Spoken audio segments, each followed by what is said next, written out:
Bom dia a todos. Dia frio hoje, hein? Ontem, quando a gente saiu daqui, já deu para perceber o que seria o domingo, né? Um dia frio, mas aqui dentro tem calor, e não só o calor humano, mas também o calor da presença de Deus. Amém? Eu queria dizer para vocês que eu fico mais no Paineiras à noite e no sábado à noite, que é a nossa comunidade Barão. Então, alguns, ou talvez uma boa parte de vocês, eu não conheço ainda. É Campo do Pastor Eduardo, meu amigo. Eu queria fazer uma pergunta. Deixa eu só ajeitar aqui para ver se vai dar certo isso. Uma pergunta. Fizeram um dia desse para mim uma pergunta. O que você vai estar fazendo? O que você pensa em estar fazendo daqui a 10 anos? E eu falei, né? Mas eu quero ser um pouquinho mais ousado e perguntar para você, o que você pensa, o que você quer fazer daqui 100 anos? Difícil, né? Alguns podem dizer assim, eu queria estar evangelizando, né? Só se for os anjos. Daqui 100 anos, eu espero estar com vocês adorando. Que daqui 100 anos a gente não está mais aqui, está na presença de Deus. Esse é o assunto gostoso que me coube, no final dessa série, trazer para vocês. Adoração. Queria lembrar o texto de Atos 2, que foi lido em quase todas as mensagens trazidas. O texto de Atos 2, capítulo 2, versículo 41 a 47, diz assim: Os que aceitaram a mensagem foram batizados, e naquele dia houve um acréscimo de cerca de 3.000 pessoas. Você pode imaginar isso? Que tremendo. Eles se dedicaram, esses que se converteram, esses que tiveram um novo nascimento, a manifestação ali, a presença do Espírito, e tomaram uma decisão quando Pedro os levou a tomar a decisão por Cristo. Eles se dedicavam ao ensino dos apóstolos e à comunhão, ao partir do pão e às orações. Todos estavam cheios de temor e muitas maravilhas e sinais eram feitos pelos apóstolos. Todos os que criam mantinham-se unidos e tinham tudo em comum, conforme a sua necessidade. Todos os dias continuavam a reunir-se no pátio do templo, partiam o pão em suas casas e juntos participavam das refeições com alegria e sinceridade de coração, louvando a Deus e tendo a simpatia de todo o povo. E o Senhor lhes acrescentava todos os dias, não era todo final de semana, não, todos os dias, os que iam sendo salvos. É a respeito desse engajamento daqueles que creem. O tema desse período foi: eu creio, e agora? E começa com o engajamento na visão. Eles estavam engajados na visão que os apóstolos ensinavam e perseveravam constantemente. Também esses que creram engajavam-se na missão. Atos 1:8 diz que eles receberiam poder ao descer sobre eles o Espírito Santo, e eles seriam testemunhas, tanto em Jerusalém, Judeia, Samaria e até os confins da terra. E eles estavam engajados nessa missão. Também estavam engajados no serviço, nas orações, que era uma maneira de servir um ao outro, nas refeições. Eles estavam ajudando mutuamente uns aos outros também estavam engajados na contribuição. E a maneira de engajarem-se na contribuição era a partir das necessidades da comunidade. Havia necessidade, eram capazes de vender propriedades, assim como fez Barnabé, e colocar aos pés dos apóstolos para que esses distribuíssem para atender as necessidades da comunidade. E semana passada, o pastor Eduardo trouxe que mexeu com todo mundo, né? E muita gente o procurou, que é o engajamento no cuidado mútuo, ou seja, no nosso sistema, através dos grupos pequenos. E aí ele teve bastante trabalho, graças a Deus, essa semana, porque as pessoas procuraram, oferecendo casa, só que a gente precisa de líderes, né, pastor Eduardo? Precisamos de líderes que também se disponham a servir. E hoje eu quero falar sobre essa comunidade que estava engajada na adoração. Diz que eles louvavam a Deus e contavam com a simpatia de todo o povo. E dentro desse louvor, dessa adoração, você percebe que eles se dedicavam às orações. E havia temor no coração deles. E eles se reuniam constantemente. Eles não deixavam de estar juntos no pátio do templo, louvando a Deus. E eu quero falar sobre algumas coisas. Por exemplo, resumindo, sobre que a adoração é um ponto central e relevante na vida da comunidade. Depois eu quero estar falando sobre a diferença que existe entre a adoração no Antigo Testamento e no Novo Testamento. E por último, estarei me baseando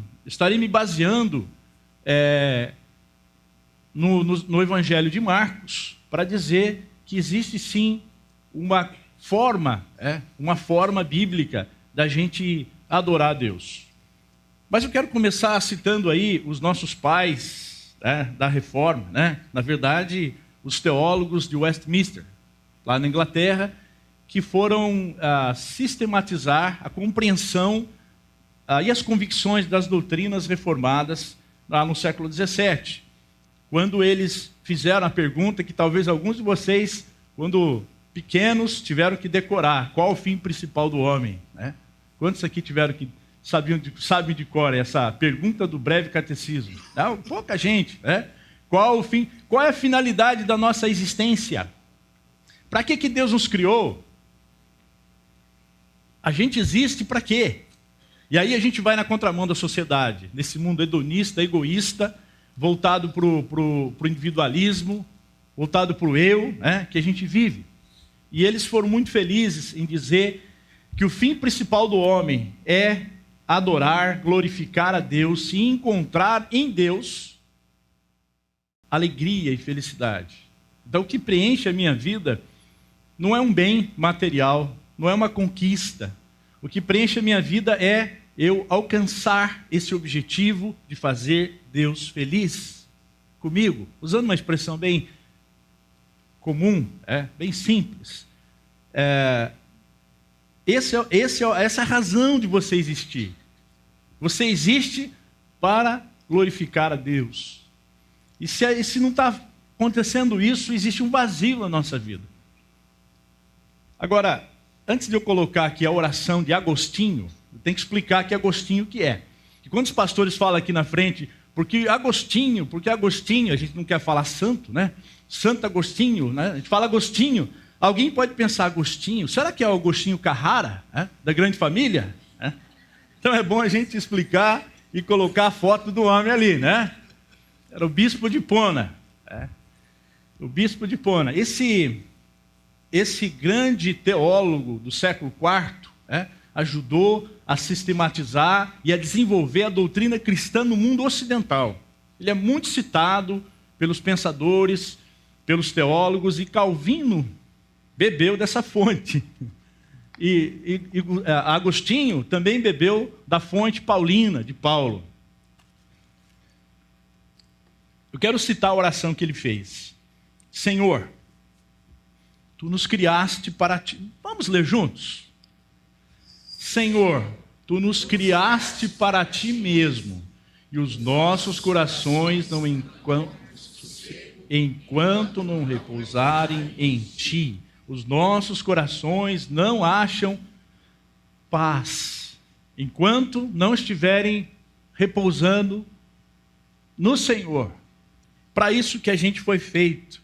Desta forma, eu quero afirmar que a adoração é a atividade principal da comunidade da fé. Quando a gente sai em missão, a gente sai para trazer adoradores, pessoas que se rendam aos pés do Senhor. Essa é uma atividade central, sim. Tanto é que nós gastamos muita energia, valorizamos bastante os encontros da comunidade.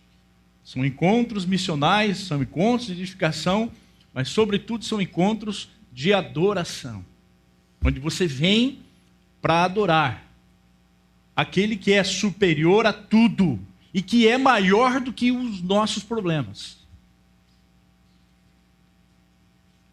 Eu quero trazer aqui como ilustração o fato de que todo o serviço do Antigo Testamento, serviço religioso dos levitas, girava em função ou do tabernáculo e posteriormente do templo. Todos eles trabalhavam em função de manter aquele ritual de adoração funcionando. E aí eu cito os 10 mandamentos, os primeiros 4 mandamentos que nos levam a entender que a adoração era central no relacionamento do povo com o seu Deus. Primeiro mandamento diz que a oração é exclusiva. A oração, a adoração, ela não é, eu adoro a Deus em primeiro lugar e depois eu adoro outras coisas. Não. O Senhor diz, eu sou o único. Não há nenhum Deus além de mim.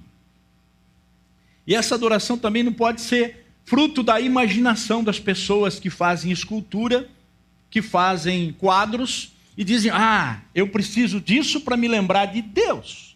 Quando eu coloco Deus, a expressão de fé me baseia numa escultura ou num quadro, eu limito quem é o soberano Senhor Todo-Poderoso, maior do que tudo que há, que nunca foi criado e nunca vai morrer, sempre existiu o eterno Deus. Então, existe também, no terceiro mandamento, uma outra expressão que nos leva para a centralidade da adoração, para entendermos que a adoração é algo de bastante sério na comunidade. Ele diz, olha, o nome do Senhor tem que ser honrado, não pode ser desrespeitado e nem vulgarizado. Não fale o nome do Senhor em vão.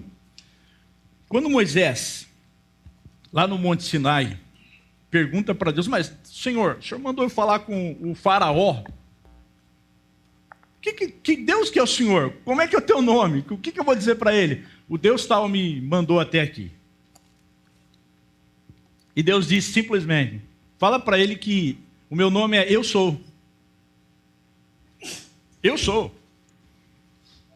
E tem um tetragrama hebraico para isso, que alguns dizem hoje que é Jeová. Não é possível ser Jeová, porque pode ser Yahvé, mas o judeu não sabe pronunciar, nunca ninguém ouviu o som do nome de Deus. Quando eles leem esse tetragrama, essa palavra em hebraico, Yahvé, eles falam Adonai, que quer dizer Senhor. Nas suas Bíblias, algumas Bíblias têm, onde deveria ser Adonai, aparece Senhor. A Yahvé aparece Senhor, porque o judeu lia Adonai. Tamanho era o respeito que eles tinham pelo nome de Deus. Adoração diz respeito a honrar a Deus, com as nossas vidas, com as nossas falas, com o que dizemos e como dizemos. Será que hoje existe esse respeito como havia naquela época? E por último, a dedicação de um dia. Trabalhe 6, mas um dia é reservado a gente trabalhar a adoração de maneira especial na nossa vida. A gente foi dizendo, todos os dias são comuns. Então agora todos os dias são especiais. E a gente não leva a sério a adoração todos os dias. Mas é preciso dizer de novo, é necessário a gente guardar sim um dia. Não simplesmente para nos divertirmos, não é um day off, um dia de folga, mas é um dia do sabá, um dia em que a gente se dedica a meditar nas palavras do Senhor mais integralmente. É um dia que a gente se dedica a compreender os planos de Deus na nossa vida, porque é um dia que a gente não tem que trabalhar, a gente tem que consagrar. Isso diz respeito também à adoração, a dias, a momentos da gente passar na presença de Deus. Mas isso também nos leva a entender que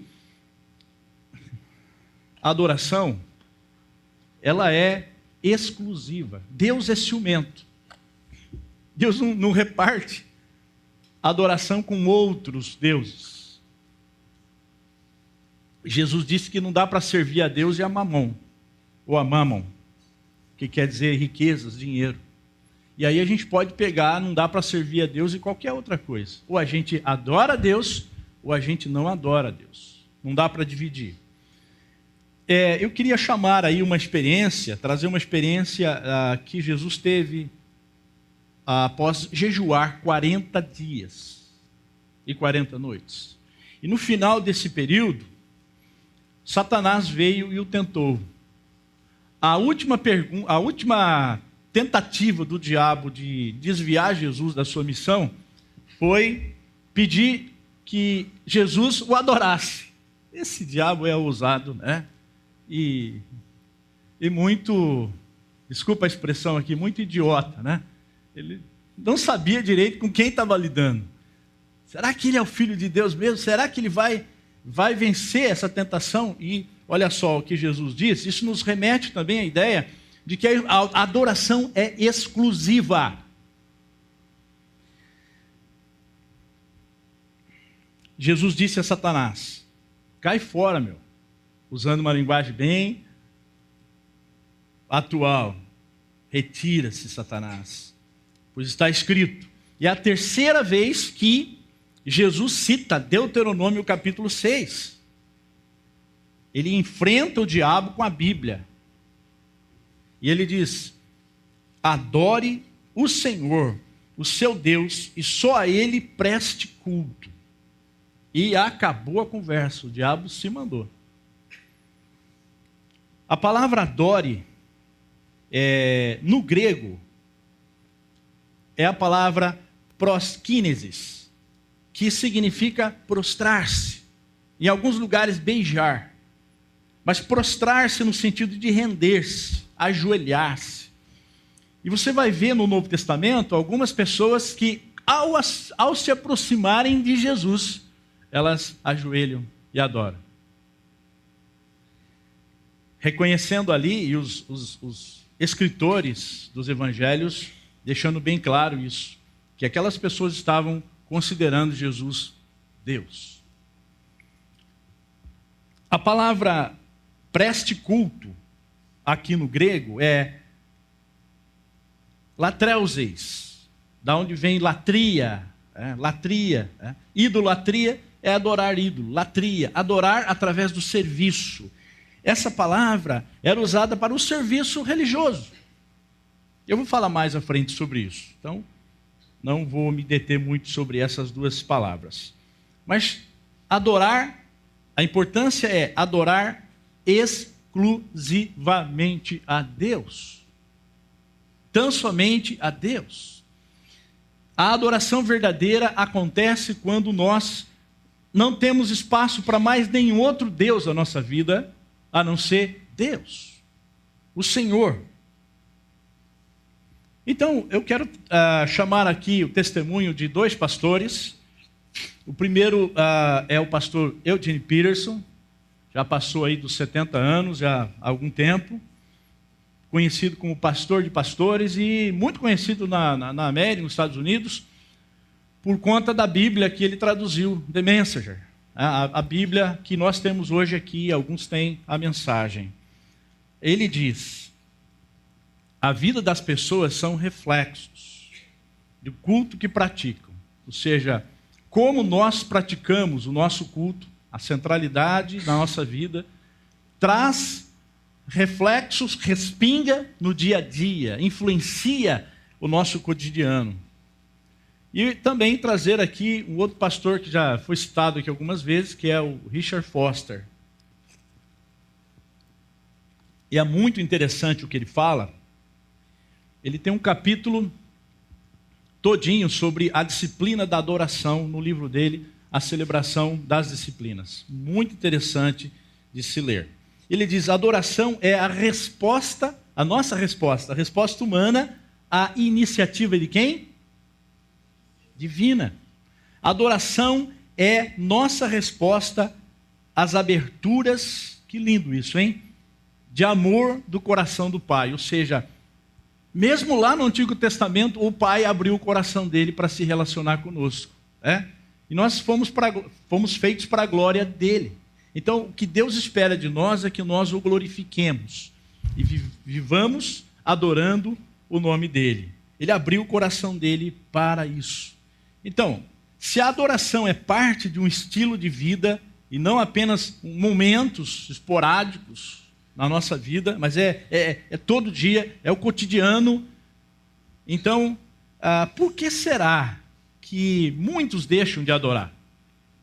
Muitos não vêm nos momentos de adoração, preferem os seus programas na televisão ou no clube. Por que será que quando a gente vem na comunidade, às vezes a gente não adora? A gente apenas fica como um espectador, mas não adora. Estou vendo o que está acontecendo, admirando, criticando, analisando, mas não. Por que será, gente? Nós vamos responder isso mais à frente. Guarde essa pergunta. Para isso, eu queria estar chamando um texto lá de Hebreus, capítulo 12, para que a gente possa perceber como era a adoração no Antigo Testamento. E depois perceber como se tornou a adoração no Novo Testamento. Esse texto destaca que a adoração começou lá no Monte Sinai.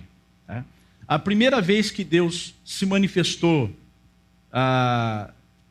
ao seu povo foi no Monte Sinai a Moisés, e lá ele deu a chamada Bíblia Básica. A Bíblia Básica são a Torá, os 5 livros da lei. Dali saem toda a reflexão para os outros livros do Antigo Testamento. Os profetas chamam o povo para voltar a obedecer a Torá, a lei, que não é apenas uma lei, é uma questão apenas de legislação, mas Torá, a lei, era o guia para uma vida boa, uma vida jóia, uma vida legal, uma vida plena, que se garantia para si, para sua família e também para toda a comunidade. Havia justiça nessa lei. Os salmos, eles cantam, eles oram a relevância da lei. E aqui nesse texto diz: vocês não chegaram ao monte que se podia tocar, Monte Sinai, e que estava em chamas.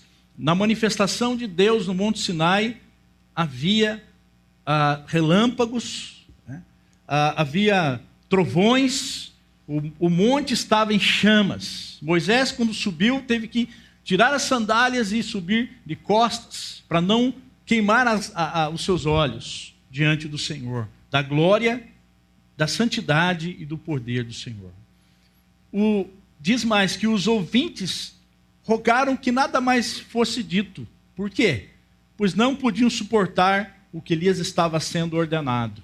A palavra que eles ouviam era tremenda, era tão pesada, que eles disseram: Moisés, chega, tá bom, a gente não aguenta mais. Vai lá, Moisés, nos represente, porque esse negócio é terrível.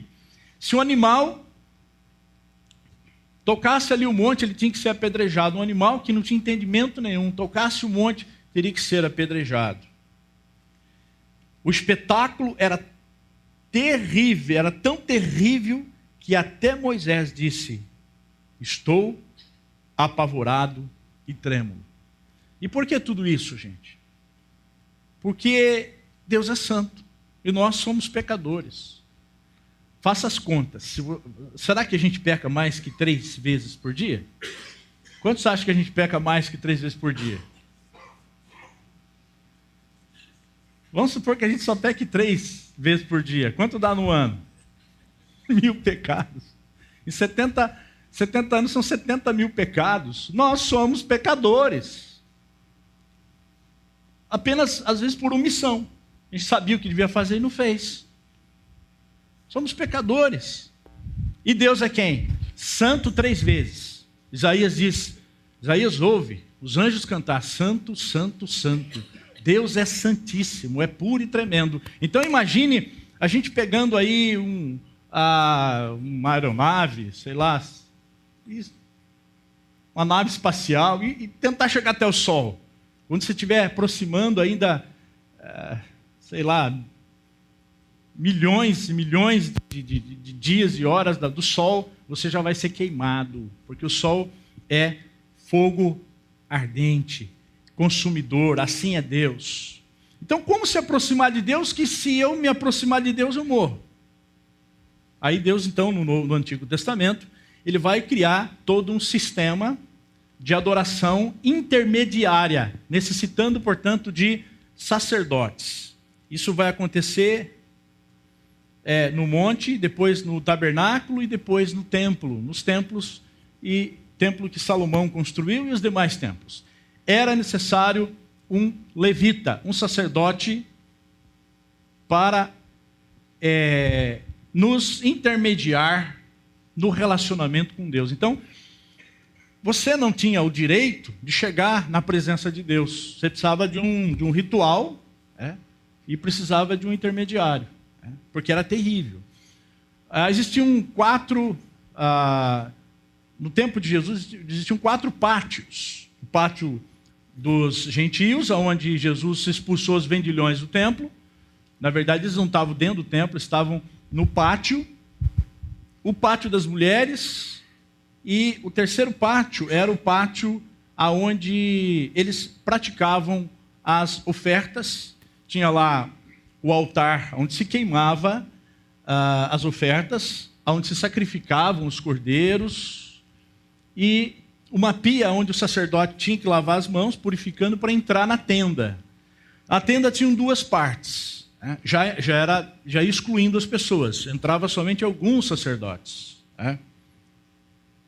que cuidavam ali dos pães da proposição, cuidavam do menorá, ou seja, do candelabro, para manter as velas acesas, e do incenso, que ficava bem em frente o santíssimo lugar, que só podia ter acesso uma vez por ano o sumo sacerdote, o chefe dos chefes dos sacerdotes, que entrava no dia de Yom Kippur, que era o dia em que eles faziam um jejum nacional, pedindo perdão pelos pecados do ano todo.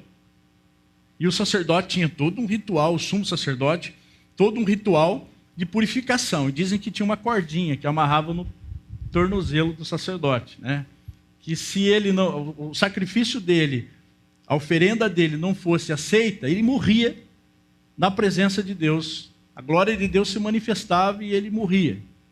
Então ninguém podia entrar para buscá-lo, tinha que puxar o defunto, que morreu. Que terrível. A gente não tinha acesso a Deus. A gente tinha que usar de um sacerdote. Mas graças a Deus que isso mudou. Como que nós podemos nos engajar hoje na adoração? Não mais por intermédio do sacerdote. Como é que nós podemos chegar até a presença de Deus? Por meio de Jesus. O texto diz, de Hebreus, que foi por mediação de Cristo, do sangue de Cristo, que agora nós podemos ter acesso até a presença de Deus. Como é que nós podemos chegar? Jesus estava conversando com seus discípulos, ele disse: olha, não perturbe o coração de vocês. Eu vou, mas para onde eu vou, tem morada suficiente para todos vocês. E aí o Filipe, um dos discípulos, disse: Senhor, mas como é que a gente vai saber o caminho? E Jesus disse: eu sou o caminho, a verdade e a vida. Ninguém vem ao Pai senão por mim. E eu frisei aí, ninguém vem ao Pai. Qual é o nosso acesso até a presença de Deus para adorarmos a Ele? O nosso acesso é Jesus. Ele rasgou o véu que nos separava, a cortina que nos separava de Deus. Jesus é o caminho. E ninguém vem, ele diz, ninguém vem ao Pai, porque Ele é Deus. Então, para chegar hoje à adoração, Hebreus diz, não é mais o Monte Sinai, mas é o Monte Sião. É lá que Cristo foi crucificado, no Monte Calvário. Sião representa a Nova Jerusalém, Sião representa a cidade do Deus vivo, aonde milhares e milhares de anjos se reúnem em alegria, louvando e adorando a Deus, como diz o Apocalipse. Ele diz, vocês chegaram a Deus, juiz de todos os homens, é Deus que nos julga. Você está preocupado se os outros vão julgar você? Não se preocupe não, o julgamento dos outros, das outras pessoas, pouco importa. O que importa é o que Deus pensa de nós. E ele diz mais, vocês chegaram, olha só que a palavra chave é chegar, né? Chegar, porque Deus abriu o coração dele para a gente chegar. Antes tinha que fazer isso por sacrifício, agora o sacrifício já aconteceu, Jesus mediador de uma nova aliança, e ao sangue aspergido que fala melhor do que o sangue de Abel, porque o sangue de Abel, ele estava clamando por justiça, foi morto injustamente por seu irmão Caim, mas o sangue de Jesus é o detergente mais poderoso do mundo para lavar todos os nossos pecados e nos dar uma nova vida. Eu não sei, tem gente que fica carregando culpa à toa, porque culpa a gente tem mesmo. O que a gente tem que fazer? Deixar que Jesus nos purifique de toda a culpa. É Ele, portanto, o nosso mediador de uma nova forma de adorar a Deus. Jesus conversando com uma mulher samaritana, ela descobriu que ele era um profeta. Então, já que é um profeta, então eu queria saber o seguinte, tem uma polêmica aqui entre nós, samaritanos e judeus, que é aonde que a gente deve adorar. É no nosso monte aqui ou lá no seu monte? Lá em Jerusalém. E aí Jesus diz, sabe, eu quero dizer uma coisa. Chegou a hora em que o Pai está à procura de verdadeiros adoradores.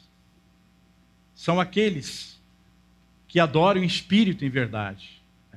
Deus é espírito e é necessário que os seus adoradores o adorem em espírito e em verdade. Ele estava se referindo a Ele, a verdade e a vida. Jesus é a forma pela qual nós somos convidados para adorar. Agora eu pergunto, qual é a forma correta de adorar? Eu já estive em vários movimentos de adoração. Alguns que gente pulava dessa altura. Outros que adoravam com o inário na mão, dizendo, ao Deus de Abraão louvai. Ao Deus de Abraão louvai. E acho que nem a sobrancelha mexia. Há algumas adorações que bater palma nem pensar. Há outras que até dança tinham. Qual é a forma certa? O judeu gosta muito da adoração. Eu tive, há alguns anos atrás, numa sinagoga, uma sinagoga liberal. Tinha lá o rabino e a rabina. E era uma sinagoga que os teólogos, os pastores deles eram formados aqui na Argentina.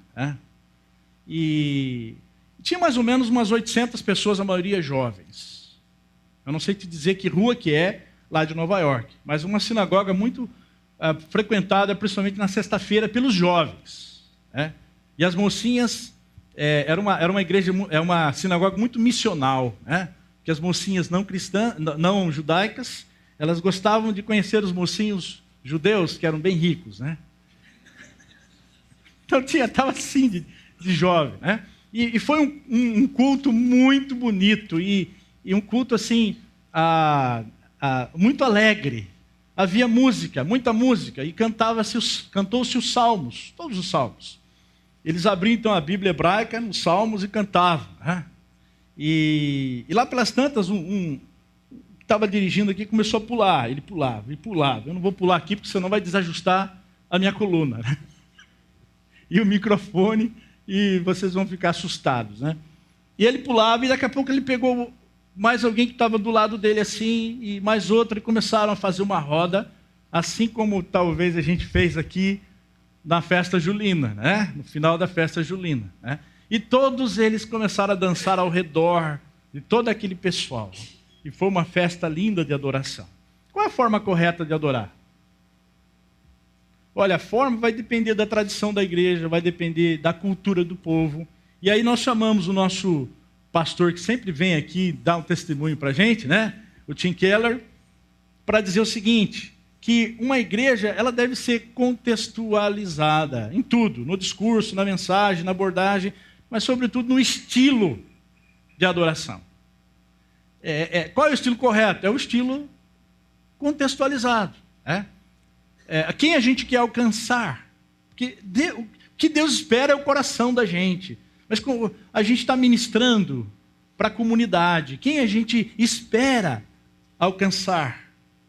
Se a gente for plantar uma igreja lá na África, com certeza a gente vai ter que contar com danças, e muitas danças, e roupas coloridas, e oferendas. Eu vi um pastor presbiteriano dizer que quando era a hora de entregar os dízimos e as ofertas, as mulheres entravam com cachos e banana.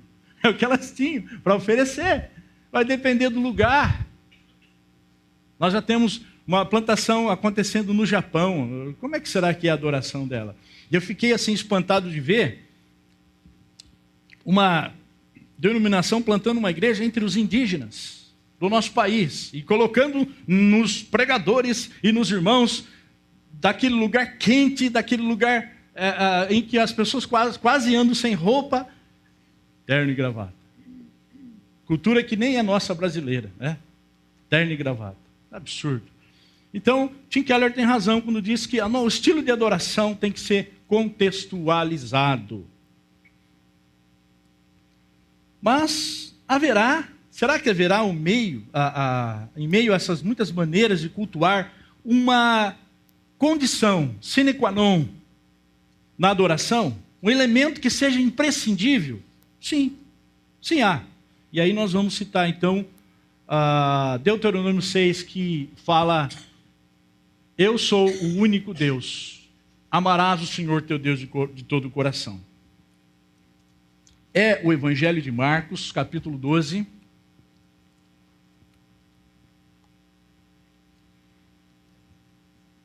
versículo 28 a 34, que vai se distinguir dos outros evangelistas em relação a essa passagem, porque ele cita Deuteronômio capítulo 5, aonde ele vai dizer: ouve, ó Israel, o Senhor nosso Deus é o único.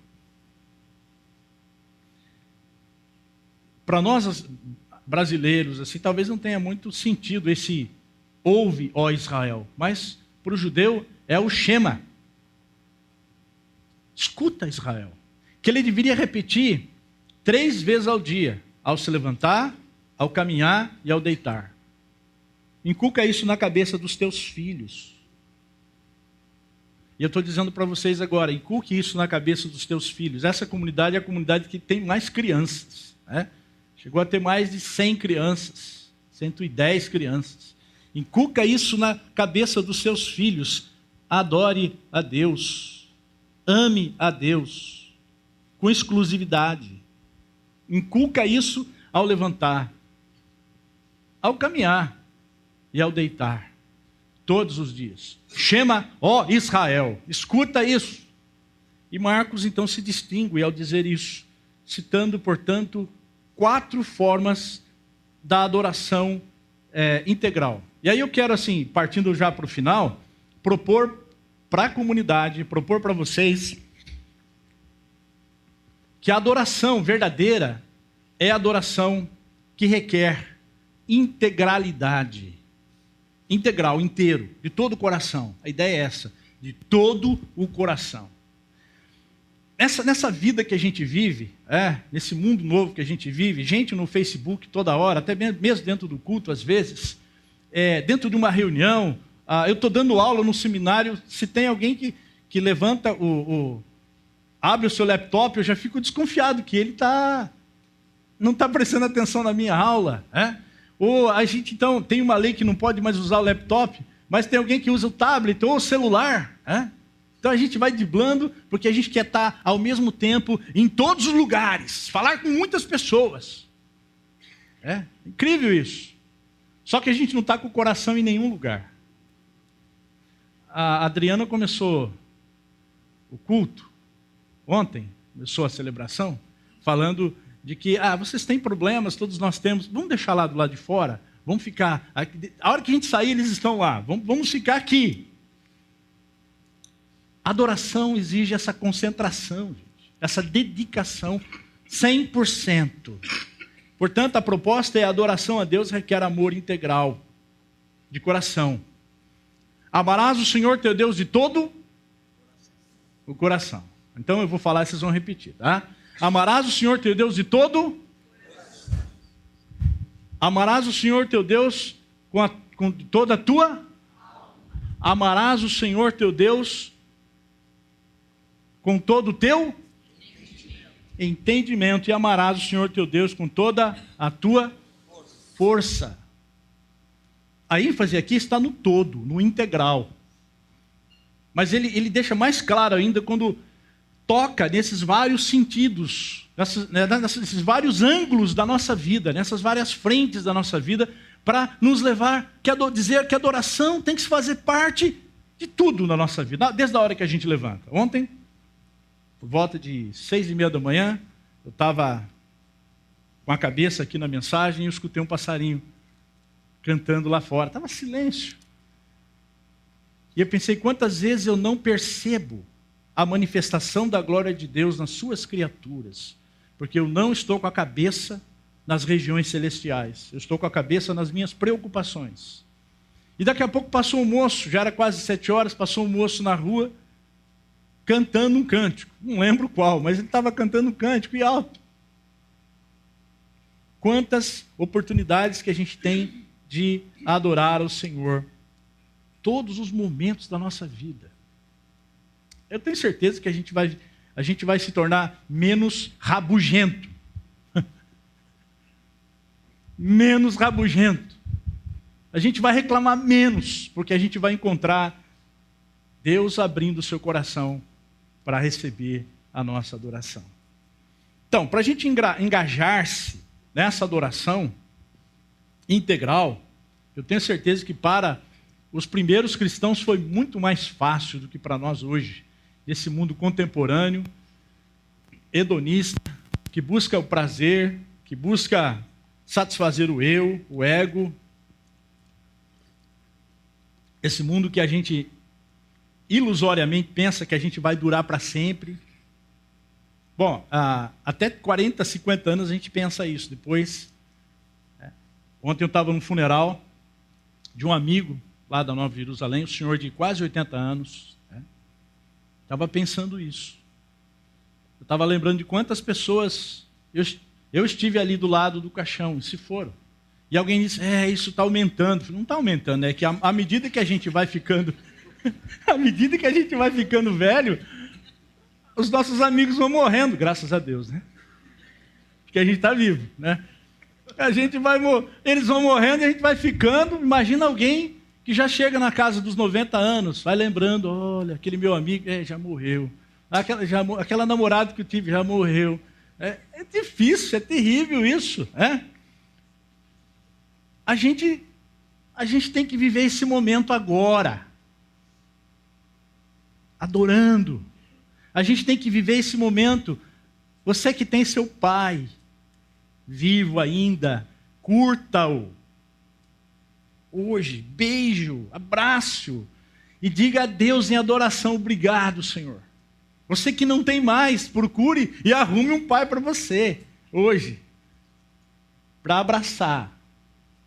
E Deus se manifesta como nosso Pai. A essência da adoração, queridos, é, portanto, a rendição. Palavra grega e hebraica, se colocar de joelhos, prostrar-se. Chamo aí o testemunho do C.S. Lewis. Ele diz, olha como a vida fica mais leve, quando a gente, de fato, é um adorador de verdade. Quanto mais deixamos que Deus assuma o controle de nós, sobre nós, mais autênticos nos tornamos. Que a gente quer, assim, aparentar-se para os outros uma coisa que a gente não é. Mas quanto mais a gente se debruça na adoração, se entrega à adoração, mais a gente consegue ser nós mesmos. Porque a gente quer agradar ao Pai. A gente quer agradar a Deus. Eu concordo com C.S. Lewis. Por isso nós vamos agora para o final, analisando aí como é que tem que ser essa adoração de todo o coração. Eu quero trazer o testemunho do Abraão. Deus chamou Abraão para ser o pai de uma grande nação. Só que Abraão não podia ter filhos. Como é que você, pai? Deus faz isso com a gente às vezes, para testarmos e preparar o nosso coração para crer nele integralmente. Aí mais tarde ele fala, para complicar a situação, Deus fala para Abraão, você vai ser pai de muitos povos. E com 100 anos de idade, o milagre aconteceu. Abraão se tornou pai. O Isaac estava crescendo. Abraão, que alegria ter um filho, o filho da promessa. Talvez Abraão começou a dedicar seu tempo exclusivamente para o seu filho. O fato é que Deus testou o coração de Abraão e pediu lá em Gênesis capítulo 22 que Abraão levasse o seu filho até um determinado monte e sacrificasse o seu filho ali. Bom, Abraão não tinha Bíblia na mão, gente. Abraão conhecia pouco de Deus. Porque se fosse se fosse hoje, a gente diria, isso não é bíblico. Não é mesmo? Então fica claro aí, se alguém vir com essa revelação aí, a gente vai dizer, isso não é bíblico. Mas Abraão não tinha Bíblia. Abraão não tinha o Novo Testamento, nem tinha a Torá ainda, nem tinha lei ainda. Abraão, então, sem questionar, pega os seus empregados, o seu filho e todos os ingredientes para fazer o sacrifício, inclusive o cutelo, para cortar o pescoço do sacrifício e prestar o sacrifício ali no monte. E vai, lá pelas tantas, o filho, mas pai, cadê a oferta? Cadê a ovelha? Aí Abraão fala, Deus proverá. Lá na frente, no capítulo 22, versículo 5, ele para diante do monte e fala com seus servos, fiquem aqui com os jumentos e eu vou lá com o rapaz, o Isaac. Depois de adorar, nós voltaremos. Olha que ele usa o plural, olha a fé de Abraão. Deus mandou sacrificar o filho, mas ele sabia, de alguma forma ou de outra, Deus não é mau, Deus é bom, Deus é misericordioso. Mas ele obedece. E já estava pronto para sacrificar o filho quando Deus dispara. Já é suficiente. Olha ali o cordeiro. E eles então imolaram o cordeiro, sacrificaram e voltaram para adorar. Eu quero destacar que essa palavra, adorar, é a mesma palavra agora em hebraico a que Jesus disse para o Satanás. Só a Deus adorarás. Essa palavra significa ajoelhar-se, significa debruçar-se, significa prostrar-se em submissão. Então, gente, isso me leva a entender que a adoração é um ato de submissão. Rebeldes não adoram a Deus. Abraão amava a Deus e expressou seu amor na obediência. A obediência é uma forma de adorar a Deus. Quem não adora a Deus não consegue ser obediente. Jeremias diz que a gente tem que buscar a Deus de todo o coração. Mas também buscar a Deus com toda a alma, adorar ao Senhor com toda a nossa psique. Amar a Deus com o fôlego da vida. A palavra psique aqui, a palavra correlata no Antigo Testamento é nefesh, que quer dizer fôlego da vida.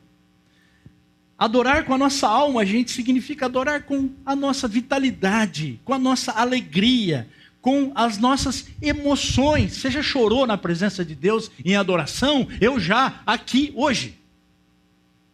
Você já sentiu prazer em estar... É o que Richard Baxter, um pastor protestante do século XVI, 17, dizia que nós temos que ter o hedonismo cristão, o prazer de estar na presença de Deus.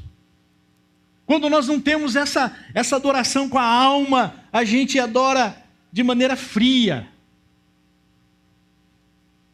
É a satisfação de estar na presença dele. E você pode ver o Salmo, por exemplo, Salmo 100 diz: prestem culto a ele com alegria. Entrem na sua presença com cânticos alegres. E é lindo de ver o final dos Salmos. Os Salmos são as orações e os cânticos da igreja do Antigo Testamento. No final, nos últimos 5, todos eles começam e terminam com a expressão aleluia. Palavra esta sagrada, que não se devia dizer de maneira profana e indevidamente, porque ela significa louvemos a Yahvé. O nome que no terceiro mandamento a gente não deve falar em vão. Aleluia é uma palavra sagrada. É uma palavra que nos convida a louvar a Deus. Quando a Fernanda veio aqui à frente, ela convidou vocês a adorar a Deus. É como se ela estivesse dizendo: gente, aleluia, vamos louvar a Deus. Só que no último salmo, o salmo de número 50, tem aleluia em todos os versículos. Fazendo, portanto, uma orquestra de adoração. Negócio de arrepiar. Uma pirotecnia de adoração, onde todo mundo que respira louve ao Senhor. É passarinho, é cachorro, é cavalo, é gente, é convidado para adorar o Senhor. E aí entra os músicos. A coisa fica maravilhosa. Entra uma orquestra. Como o nosso coral aí, talvez, do final do ano, né, do Natal. Muitas vozes, louvando a Deus. Isso tem que emocionar a nossa alma, gente. Tem que tocar nosso psique. A vitalidade do nosso fôlego de vida. Mas também a gente tem que... Não é só de coração, não é só na rendição. Eu me rendi ao Senhor, mas e daí? Eu preciso também... A adoração não é apenas uma adoração conceitual, né? Ela tem que ser sentida aqui dentro. Eu tenho que sair da adoração abastecido emocionalmente. Mexe com a emoção. E mexe para o bem. Também essa adoração integral vai completando, né, ao dizer que nós amamos a Deus, temos que amar a Deus com todo o nosso entendimento, com a nossa mente. Isso significa que entendimento aqui é a capacidade de pensar. O Dr. Russell Shedd, já um pastor também bem velhinho, né, que é um exemplo para a comunidade cristã, para os teólogos, de homem firme na palavra, expositor da palavra, ele diz: a maneira que uma igreja adora, reflete a teologia da comunidade. Se essa comunidade adora de maneira relaxada, mal feita, sem pensar no que está fazendo, sem haver uma correlação do que se pensa e do que se sente e do que se faz, sem uma integridade de vida, se ela adora desse modo, com certeza a teologia dela é também bagunçada desse jeito. E ele tem razão nesse sentido. A adoração deve, portanto, ocupar a nossa mente, levando-nos a reflexões. Por exemplo, o que está acontecendo hoje aqui? Se você está ouvindo atentamente, não Silas, mas a palavra de Deus exposta, você está num clima de adoração, adorando com a sua mente. Portanto, os momentos de reflexão da nossa comunidade, tão bem elaborados, tão bem preparados, tão bem avaliados, é um momento em que nós adoramos a Deus com a nossa mente, nossa maneira de pensar. Eu trago aí Colossenses, capítulo 3, versículo 1 e 4. Ele diz: se vocês ressuscitaram com Cristo Jesus, pensem nas coisas lá do alto. Se a gente agora é uma nova criatura, se a gente teve uma experiência que mudou a nossa vida, e a gente agora é um discípulo de Jesus, eu sou um seguidor de Jesus, então o nosso pensamento tem que estar nas coisas lá do alto. Eu sei, a gente pensa nas coisas terrenas, mas as coisas lá do alto ocupam a nossa cabeça de tal maneira que determinam valores e princípios aqui, como eu vivo aqui na terra, no dia a dia, no cotidiano. E não são os valores desta vida que vão determinar o estilo de vida que eu devo ter, mas os valores das regiões celestiais, mas os valores da palavra de Deus que vão determinar o estilo de vida que eu vivo aqui na terra. Do contrário, a gente não é discípulo de Jesus. Essa é a capacidade de, através da reflexão, do entendimento, a gente adorar a Deus.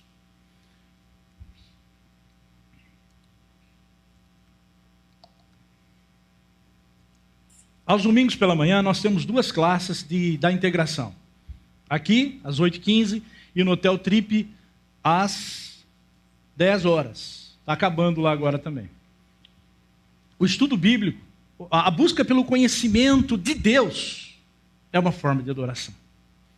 Eu estou adorando com o meu coração, eu estou adorando com as minhas emoções, com a minha psique, e eu estou adorando também refletindo, pensando, adquirindo conhecimento. É isso que diz Colossenses 3,16. Habite ricamente em vocês a palavra de Cristo. Como é que deve habitar a Bíblia em nossos corações? De maneira pobre? De maneira carente, deficiente? Não, de maneira abundante. E aí a gente pode ensinar, aconselhar uns aos outros com sabedoria e, que mais? Cantar salmos, cantar hinos, cânticos espirituais, pneumáticos espirituais, cânticos que a gente canta no banheiro às vezes, ou lá no interior, lá no nosso quarto, e a gente começa a cantar, ninguém vai me julgar aqui, se eu cantei errado ou não, e aí sai aquele louvor que é só para você e Deus. Mas tem que ter a presença da gratidão em nossos corações. Esse encontro é um encontro também de adoração que requer toda a nossa força. Romanos 12 diz: eu rogo a vocês que apresentem os seus corpos, não é só a mente, não é só o coração, é o corpo, por sacrifício vivo, santo e agradável a Deus, que é o vosso culto racional. Para que você experimente qual seja a boa, perfeita e agradável vontade de Deus. É nesse culto que a gente oferece o nosso corpo. Por exemplo, através do serviço. Quando você chega aqui, por exemplo, você vê o pessoal já ensaiando aqui, que horas que vocês chegam aqui para ensaiar, o pessoal do louvor? 7 horas. Isso depende do quê? Força, esforço, energia. É adoração. Se eu faço isso para a glória de Deus, é adoração.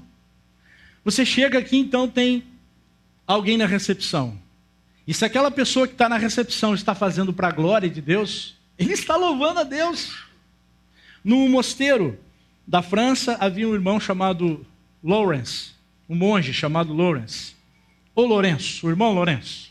Ele dizia o seguinte, que ele aprendeu a servir a Deus cozinhando para os outros monges, limpando a cozinha. Através do serviço, nós podemos adorar a Deus. A liturgia é uma palavra que é composta de outras duas palavras, que significa laos e ergon. Laos é povo e ergon é trabalho. Liturgia literalmente, na Grécia, significava o trabalho público, o serviço público. Então, quando nós praticamos a liturgia, nós estamos servindo a vocês. A comunidade é servida através da liturgia, na adoração a Deus. Mas, por outro lado, a comunidade também é chamada para se preparar para o serviço, tendo um tempo anterior para orar, para estar aqui de todo o coração, deixar as preocupações lá fora. Mas então deixa com Deus, para Ele resolver. Não divida o seu coração, a comunidade se prepara ficando com a cabeça totalmente ligada ao que está acontecendo aqui. A gente se prepara honrando esse momento. E a gente também adora a Deus através dos nossos talentos, dos dons. Pastor, eu gostaria de servir. E lá põe lá o seu, eu quero servir. Se você fizer isso no intuito de adorar a Deus, de engrandecer a Deus, então você está adorando e servindo com toda a sua força.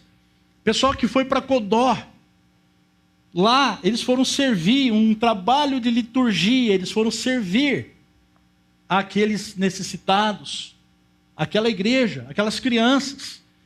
Leiturgos, liturgia, serviço de adoração também, usando toda a sua força. O Foster, trazendo de novo Richard Foster, devemos apresentar os nossos corpos a Deus, em adoração, numa postura consistente com o espírito interior de adoração. Então tem que ser integral, o que a mente, o coração e a energia faz. Lá nos Salmos você vê chamando a gente para bater palma, bater palmas. Era uma manifestação. Quando você canta, você está usando a sua força. Quando você se desloca de um lugar para chegar no outro, para lá adorar, num pequeno grupo, aqui na comunidade, você está usando a sua força para adorar a Deus. Enfim, eu quero terminar com Efésios 1:3, que diz: bendito seja o Deus e Pai de nosso Senhor Jesus Cristo, que nos abençoou com todas as bênçãos espirituais nas regiões celestiais em Cristo. Nós já somos abençoados. Você me entendeu? Não gaste energia. Nós já somos abençoados. É que nós temos que botar a nossa cabeça onde nós deveríamos estar, com Cristo nas regiões celestiais. Copiando aí o pastor Ricardo, eu vou colocar refletir e praticar. Rapidamente quero dizer, centralize sua vida, seu estilo de vida na adoração. Todos os dias. Cuide zelosamente por estar preparando o momento em que você vai estar adorando na presença de Deus, e não de qualquer jeito. Coração 100% na adoração. Renda-se totalmente a Ele, para isso é preciso confiar. A adoração depende de nossa confiança absoluta em nosso soberano Pai. Abaixa sua cabeça, vamos orar. Ó eterno Deus e Pai, obrigado porque o Senhor se revelou a nós através de muitas formas, mas por último e efetivamente por meio do Teu Filho, o Senhor Jesus Cristo, mediador de uma nova aliança. Senhor, eu não tenho que carregar culpas, eu quero colocá-las diante da cruz de Cristo Jesus, para que livremente, entregando toda a minha vida, o meu futuro, possa viver eu mesmo, quem sou, sendo modificado dia a dia, não pelas pessoas, mas pelo próprio Senhor.